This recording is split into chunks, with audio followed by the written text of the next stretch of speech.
All right, welcome back to episode 57 of the Rickey Henderson of Podcasts, the greatest of all podcasts, GOAP. We have the great Pratt joining us from ABC7. I know I butchered the opening. Oh, God, we got to start all over now. How great can I possibly be? And then we of course, we got Hal Gordon calling in from Mexico, our first international pod. So that's right. There you go. Hola. Hola. Well, first of all, Hal, where are you, dude? Where exactly in Mexico are you? I'm down in Puerto Vallarta. Oh, very nice. Very nice. Yeah. What's the weather like? It's snowing in the Bay Area.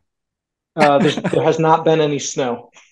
It's been low 80s. Beautiful cocktail sipping weather. Very nice. All right, guys. Well, obviously, the focus here today is the Howard Terminal thing. I was just telling you guys offline, I've been kind of slacking. Haven't been following super closely, so I'm here to get educated. But Casey, I did see your tweet like a few days ago or like last week whenever this Vegas stuff was something you were saying maybe 50-50 Vegas, Oakland at this point. What's your gut feeling right now? Yeah, that's as low as I've been, guys, 50-50. And yeah, me too. To me, I think it's a toss-up because all it'll take is somebody in Las Vegas that is important and powerful and rich to say, yeah, we want baseball. And then it could happen quick. But I think if there's any reason to be optimistic, if you're an Oakland A's fan, is that they've been looking at it for years. And that person has not come about. It's not like the Raiders deal where Sheldon Adelson stepped in and then they gave Mark Davis a bunch of public funds and they went over there. That's not happening for the A's. I don't think they've been met with the warm reception they expected in Sin City. Yeah. So Casey, first of all, if people are out there listening to our podcast or watching it on YouTube and for some reason are not following your YouTube channel, everyone needs to get on that right now. If you want Howard Terminal updates, the Casey Pratt YouTube channel is where you should go to get. I'll drop a link like they do on YouTube, right? That's what they do, right? Yeah. But in case somebody has not been watching your channel, I think it'd be great to hear where you see where are we right now with Howard Terminal, and then where are they with Vegas? All right. Well, Howard Terminal, I'll try to do this fast. Yeah. They got an EIR certified. It got challenged in the courts. They got priority use designation for the land so they can actually use that land. That is also challenged in the courts. Those are expected to go fairly fast. Those were huge hurdles, things that we all kind of thought would be a major challenge. And at times they were challenges. They did it. So the A's, the city, the port did a fantastic job getting this thing to a point in which it was fairly close to a deal. And then it has been crickets. And I think the reason is because the city said they would pay for the off-site infrastructure, the area around Howard Terminal, the places that frankly have been a mess for a long time and need to be fixed no matter what, whether there's a stadium there or not. The A's feel that's not our responsibility. The city feels they could take care of it. However, estimates provided by the A's and studies have shown that it's going to be far more expensive to fix those areas than people thought. So there's a shortfall in money. The amount of money that is actually needed to overcome, the city's raised about like $400 million so far to get it done. They might need 300 something more. And where that money comes from, that's the big question. That's why they don't have a deal in Oakland. And then furthermore, there's the affordable housing angle, and I think that's a big and confusing thing too. Maybe you know more about that side, Hal, but state requires 15%. Oakland's asking for 30. Shang Tao has even said she wants 35. Oh. I've pressed her on that. She backed down to 30. So there's just a whole lot there. That's why there's no deal, which is why they're in Vegas. Now let's hit Vegas real fast. Las Vegas, they have 3 sites, right? They have the Festival Ground site. They have the Tropicana site, and now they have the Rio site. The Rio site is off-strip. Festival Ground site's a big open area land. And then the Tropicana site's like smack in the middle, the heart of the strip. I don't go to Vegas too much, but that's my study on it. I say this a lot. It's a fun talking point. I think I got this from the 49ers quarterback controversy back when they had Montana and Steve Young. If you have 2 quarterbacks, you don't have 1 quarterback. And you have 3 sites in Vegas, which means you don't have 1. Mm-hmm. So Casey, I would love to hear your feeling. I know that you've sort of used to do the sit downs with Dave Cavill about when where he runs marathons, where he's at in the marathon. I think the last time you talked to him, which was now a while ago, they were like at the what was it, the 20-mile mark? Yeah, I think 20 sounds right. Where do you think they are? I guess what's interesting to me is that we are the process in Vegas, because I think there's less public approvals necessary. It's more opaque. So it's like really unclear what yard line or what mile marker they're at in Las Vegas. Do you So have any like, idea? well, let's just say they finished the marathon here. Mhm. But then it turns out it was actually an Ironman race. So then they got to get on the bike. There's Yeah. probably a whole bunch of swimming involved. It's a century. Yeah, it's a 100 mile Yeah. thing. So Yeah, I think they kind of got to the end of the marathon in Oakland, which was getting the deal to a point in which everybody knows what the deal is. I think they know what the deal is. I think Yeah. tomorrow, John Yeah. Fisher could say, hey, you know what? I'll pay that offsite infrastructure you're short, Oakland. Let me help you out. Let me be a good Samaritan. And I think they could have a deal tomorrow. Yeah. Well, However, that's what I was gonna ask. Like, aren't they already like 5.8, $5.9 billion deep? Like, what's another 300 million? that's the thing. I mean, there's teams that are offering more than that for one player in Major Yep. League Baseball. And if you look at what Joe Lacob said when he last talked about Howard Terminal and his desire to buy the A's, he said he would have just paid for the offsite infrastructure because A, it's the right thing to do. It's a good steward move. And then you don't have to deal with all this. It's like, it's done. Like you want it, you pay it for it, you build it. Like, and John Fisher will not do that. So Yeah. right now, they're putting all the resources into Las Vegas because they have a short window to lobby them for public funds. And I've heard they want like $500 million of public funds in Las Vegas as well. So yes, the marathon, I think, in Oakland is kind of over, but it turns out it wasn't a marathon at all. It was an Ironman race. Well, is this like a stall tactic almost? Like, oh, we can't find the money, and then it just kind of gives them an excuse to kind of keep pursuing Las Vegas? Like, I don't know. Do you think that's part of it at all? I don't. The reason I don't think it's a stall tactic is because they need this done now. Like, the Coliseum is way past its useful life, as they will often say. Hal spent as much time there as anybody. I've been there since I was 1 year old. It's past its prime. It needs to probably be done for baseball and other features. That being said, I can one day. Let me tell you, if you see the back of the house at the Coliseum, you're like, oh, this cannot continue to happen. I probably don't want to see how my chicken tenders are made or where the pizza comes from, but I'll like remain super vague about that statement. I'll just say that as much, even if you love the Oakland Coliseum, if you've seen what I've seen, like it's got to go. But yeah, like you see what happens in the front of the Oakland Coliseum, like what you actually see. When you go behind the scenes, it's just a bunch of feral cats dressed like people doing people duties. That's it. Yeah. It's yeah. I mean, when I stay late, I think that they rescued a kitten there in the middle of last season that I'd seen there. But when I stay late cleaning up, sometimes in the outfield, I'll still see cats who are not kittens, who are adults, just snacking on whatever's left. Dressed like chefs, dressed like security guards, dressed like bat boys. All the cats handle their business. So yeah, I don't know that they're trying to stall at this point, Alex, because I think they need an answer. They also will be off revenue sharing by 2024. So there's a lot of reasons for them to get this done. My understanding is that the revenue sharing it's either, I think it's actually February 1st of next year. I think it's either January 1st to February 1st of next year. That there's that seems to be a big deadline where if they don't have something, they don't have a development agreement in hand with any city, then they're off revenue sharing. Is that right? Yeah, and then the other deadline is May. They have to sign a negotiating agreement with the port. The port's negotiating agreement for that land, Howard Terminal, expires in May. So if they don't sign that deal, then they're not staying. Yeah, May of 2024, right? It's this year, May. Oh, it's this. Okay. This year. Yeah, we got months. And so I think that's a big step too. It'll be a tell, if you will. If they don't act to extend that agreement, then they're not staying here. Period. I'll say too that what's important, we're used to hearing, the can kicked down the road a lot of times with this stuff. But what is really important with that revenue sharing is that's written into the players' collective bargaining agreement. Is that right?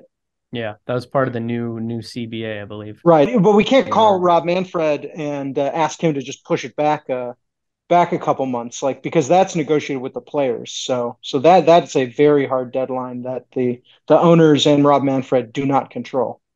So let's be real about something here, guys. That in mind, one thing that is starting to strike out to me is the commissioner said they waived the relocation fee for Las Vegas. Why in the world would all the other owners agree to that? Why would they agree to not receiving free money on behalf of a billionaire? And also, these same people put him on revenue sharing. At this point, I'm thinking if he can't come up with a deal by the end of the year, I think he's going to get pushed out as an owner. That's what I think. Yeah, Joe Lacob to the rescue, dude. No. It's a real good question why they would give up that money. I think it may be that the only people that billionaires truly feel empathy for is other billionaires. And he could have came to them and said, listen, I'm being completely screwed by these left-wing lunatics in California, and you gotta help me out. It's possible. Yeah. Hey, I was going to ask you, you guys mentioned the lobbyists. I was going to ask about, do you guys know much about, I talked to Hal about this before a little bit, but Sandy Dean, he's like John Fisher's right-hand man with Sansom Partners. He's a board member of the A's. I believe he's been registered as a lobbyist down there.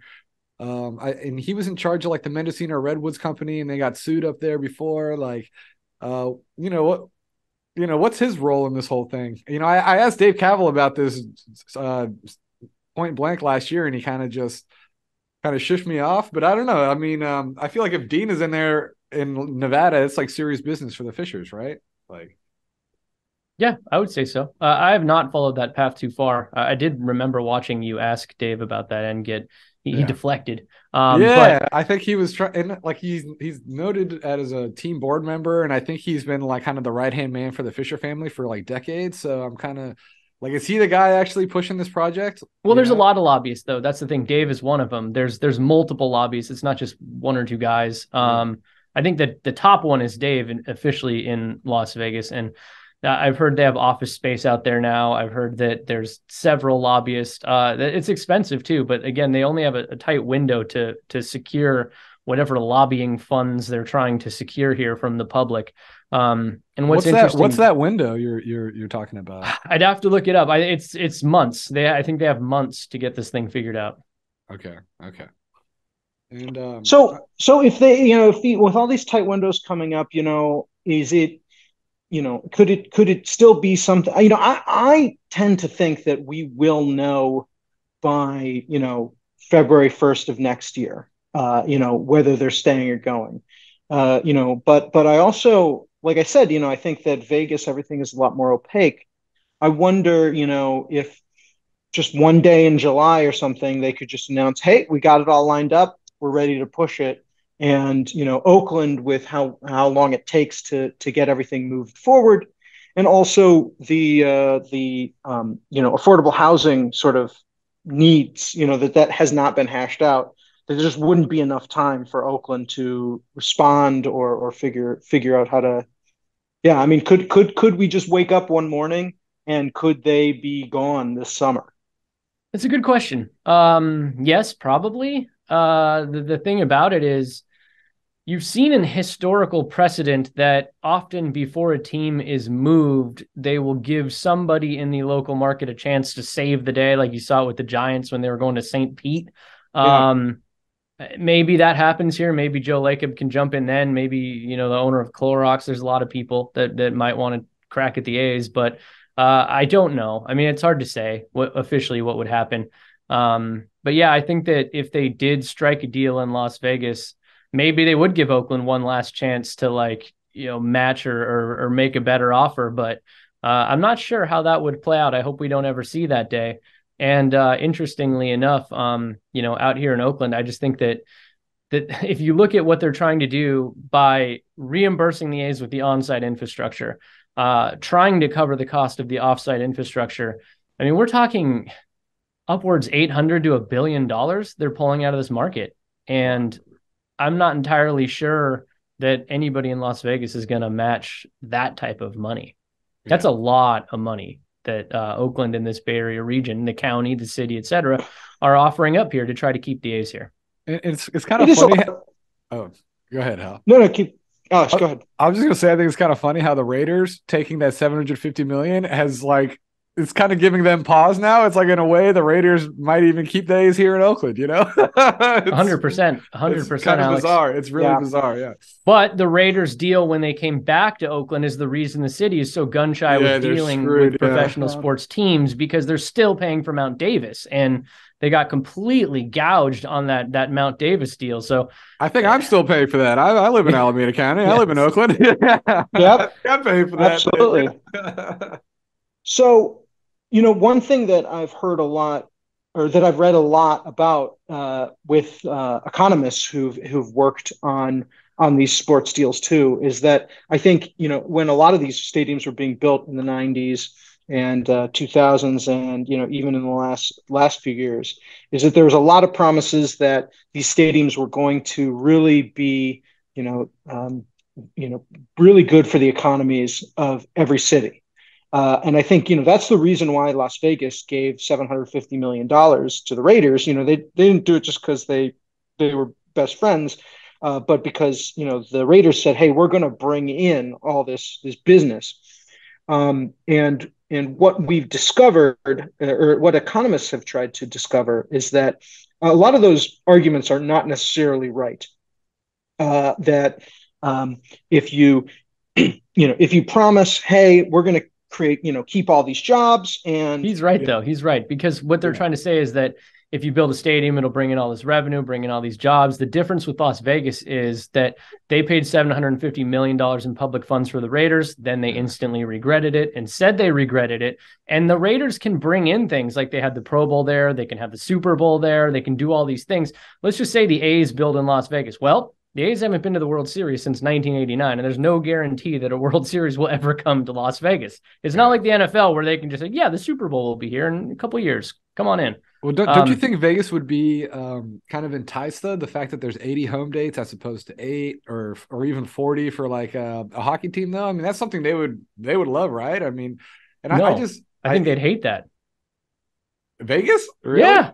Oh yeah. Don't they want just like more? Isn't that just like Vegas's thing? Just like okay. Well, what Vegas is built on is people losing their money at the casinos. And if you have 80 home dates, that's 80 days for 3 to 5 hours where people are not losing their money at the blackjack table. And so that's something that doesn't really benefit anybody. But I feel like, if you're like in St. Louis or whatever, you're like, oh, the Cardinals are playing the A's in Vegas. Like, let's do a Vegas trip. Like, I feel like that's what people do for Raiders games. Like, they just get people from all over. Yes, but Raiders are just one day. It's a Sunday. People will probably come for the entire week and then go to the game one day for a few hours. They're going to get a whole week or a whole weekend out of bilking people out of their money in Las Vegas in that regard. And also in in baseball in Las Vegas, the novelty will wear off fast. It's not like the NFL where, you get one game, everyone gears up and they travel out there. Yeah. I think that with, the Royals A's series in mid-July isn't going to, elicit a massive crowd of people wearing blue every time, I just don't see it happening. Yeah. I don't know. I think it'd be kind of cool. I think they would have they'd probably have a better crowds than they do in Oakland, but I don't know if it better crowds than Howard Terminal Stadium, so. Yeah. So if we go back to Oakland and we think we have this $300 million that we want to bridge, we have a city council that is saying we can only pay for this. This is but for, we're not, you're not going to trick us by telling us by building Howard Terminal, we're going to make all the money in the world. How do they bridge this gap? I've heard limited obligation bonds.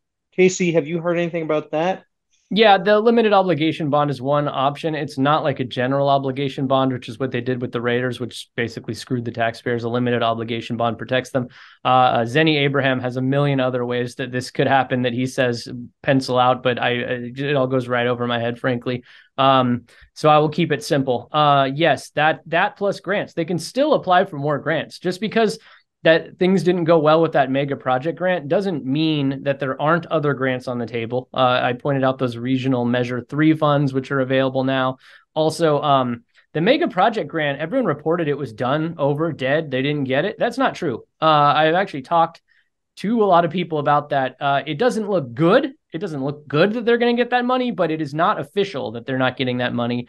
They can still take it to committee and they can still try to modify or alter their bid. So it's not dead yet, but it doesn't look encouraging. And then that's that possible 183 million that they were talking about a few weeks That's ago, the right? grant, Okay. yes. Yeah, so okay. Everyone said that's off. No one has been told officially in Congress that is done here. You need to give 30-day notice, and no one has received that notice as far as I know.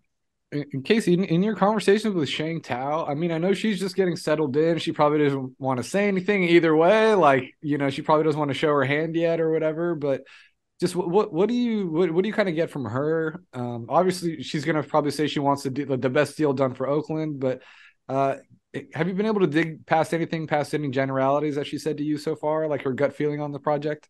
I mean, that's a really long time right before the election, and we really dove all about Howard Terminal, frankly. And she blew me away. I was very, very impressed by Shang Tao. I thought that she was a great choice for mayor. And I think she has the right approach. That being said, I think that she just got elected. She just got in office. I think it's chaotic for her. There's a lot of other things going on. And I don't know that the levels of communication and organization are there. And hopefully it's a yet, not just permanently they're not there. But she says she's talking to the A's, which is great. She's yet to talk to the MLB commissioner, which is bad. But yeah, it's hard to say really what we're really going to get out of that administration, because they're still trying to, figure out what to do as a new administration. Yeah, I think too that it's really tough to be asking. There's a lot of reasons why Oakland, like that I wouldn't blame necessarily Oakland. If you think about like who the people are who benefit mostly from a new stadium, like other than the A's, it's baseball fans. And baseball fans are spread widely across the country, or the East Bay. They're not all in Oakland, and actually a lot of them aren't in Oakland. Yeah. The difference I see, he's absolutely right. It's a regional team. It's not, everybody that benefits from the A's is not located in Oakland. And that's partially why Alameda County is also on the hook for. Yeah, not even Alameda County. It's like Contra Costa County, probably. Yeah, it's all over the East Bay. I mean, the whole territory. And the big difference I see with Howard Terminal, and Hal is an economist, so he knows more about this, and it's probably really hard to quantify. But when you or I go to an A's game, we drive in, we park, we watch the game, we leave, or we BART in, we watch the game, we get a hot dog on the bridge, we BART out. It's not like you're spending money in Oakland. You're not patronizing businesses. If you build at Howard Terminal, the difference is more often than not, now everyone will BART in. They'll walk down, 12th Street Broadway. They'll patronize bars and restaurants and coffee shops and Beast Mode and Oaklandish along the way. They'll come through Jacqueline and Square, and they'll probably get food, get drinks, handle those businesses there on their way into the ballpark. You're going to spend a lot more money and a lot more time in Oakland if they build in Howard Terminal, as opposed to what they have now, where it's like, come in, watch game, leave. No money goes to Oakland. Yeah. Okay. Yeah, for sure. Hal, you there, bud? Can you hear me? Yeah. All right, great. I think what I was going to say, it's just tough too, is that even with that, it's really tough to get money. It's really tough to get money from a wide range of areas to pay for this infrastructure. If the people who are benefiting from it live way out in the suburbs or live in Sacramento, it would be great if all these sort of cities could band together to pay for it. But we're sort of asking Oakland, which, Oakland is, they they amongst all these cities might, this might be the lowest on their list. They, they have the highest poverty rates in the area. They have the most expensive, they're trying to deal with funding schools and all these other things, and we're trying to kind of ask them to just pay for our ballpark too. It's tough.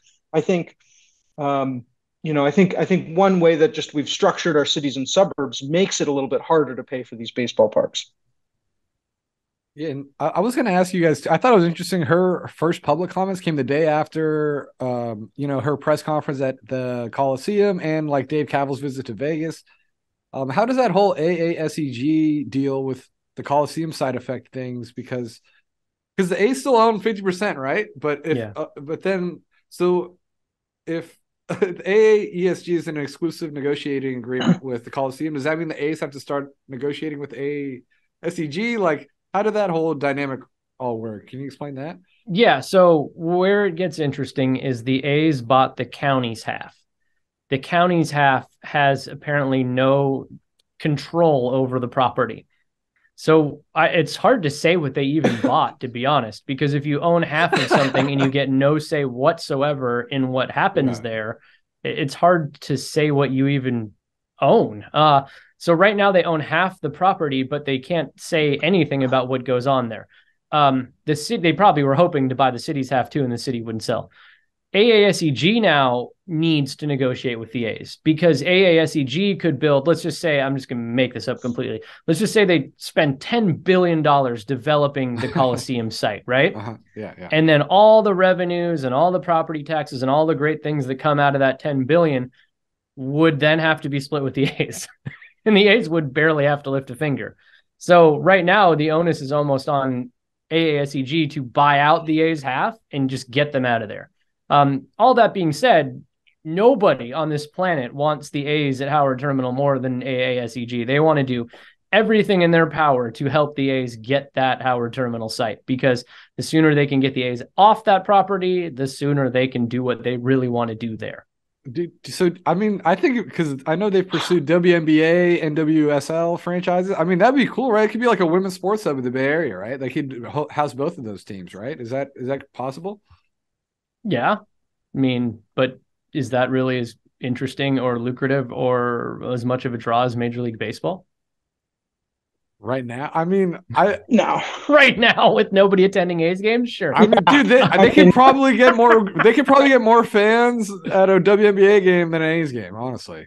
I'm going to doubt that. But the thing is I think WNBA would be awesome in Oakland. I think the soccer, I mean, maybe if they can get the roots on the Malibu site, that all would be cool. But I mean, they could be both. It's like cool, they could, I mean, I'm saying like if the A's go to Howard Terminal, like that would be a great thing for the Coliseum, wouldn't it?